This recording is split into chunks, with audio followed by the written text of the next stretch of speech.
Hello, everyone. Welcome back to Daily English Talk. Today, we're exploring some useful English vocabulary. That's right. And instead of memorizing definitions, we're going to learn how native speakers actually use these words. Let's start with certain. Is it basically the same as sure? In many situations, yes. If you're certain, you're completely sure about something. For example, I'm certain I locked the door. So why not just say sure? Because certain sounds a little more formal and stronger. In casual conversation, people usually say, sure. In business or professional situations, certain is very common.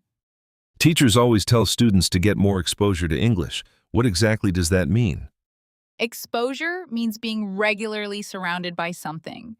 If you watch English movies, listen to podcasts, and read articles every day, you're getting exposure to English.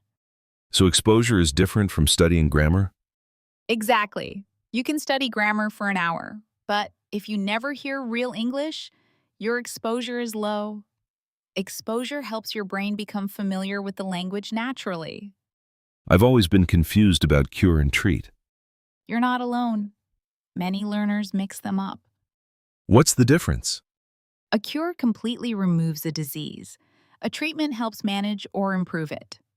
So if scientists find a cure for a disease, the disease disappears forever? Exactly. But doctors can treat many illnesses even when there isn't a cure. So a cure is the final solution, while treatment is the process of helping. Perfect explanation. Another word I hear often is seek. Seek means look for, but it sounds more formal. So instead of I'm looking for a job, I could say I'm seeking a job. Exactly. You'll see it a lot in professional writing. Companies often write, "We are seeking talented employees." That definitely sounds more professional. What about interact? That's a very useful modern word.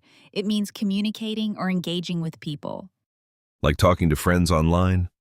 Exactly. You're interacting with them. Teachers also encourage students to interact during lessons because interaction improves learning. So learning alone is good, but interacting helps even more. Absolutely. I also hear the word debate everywhere these days. That's because people love expressing opinions. What's the difference between a debate and an argument? Great question. A debate is usually organized and respectful. People exchange ideas. An argument often becomes emotional. So two students discussing whether online education is better than traditional education are having a debate. Exactly. They're debating a topic. Let's talk about prevent. Prevent means stopping something before it happens.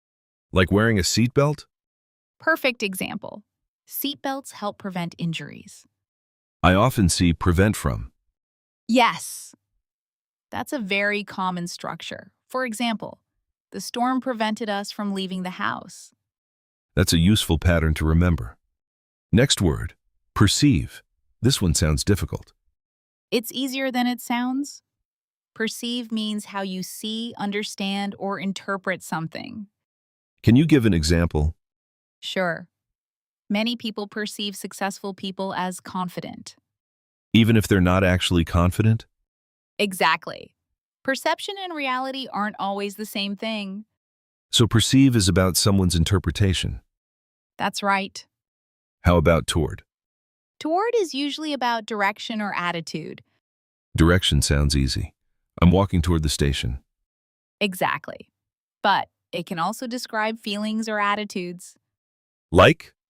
His attitude toward learning is very positive. Not physical direction. Emotional direction. You could think of it that way. I know the word participate, but many learners seem afraid to do it. That's true. Participate means to take part in an activity. So if I answer questions in class, I'm participating? Exactly. And many learners improve faster when they participate actively instead of just listening. Makes sense. You can't learn to speak by staying silent. Exactly. Here's a word everyone knows, regret. Unfortunately, yes. We all have regrets. What does regret really mean?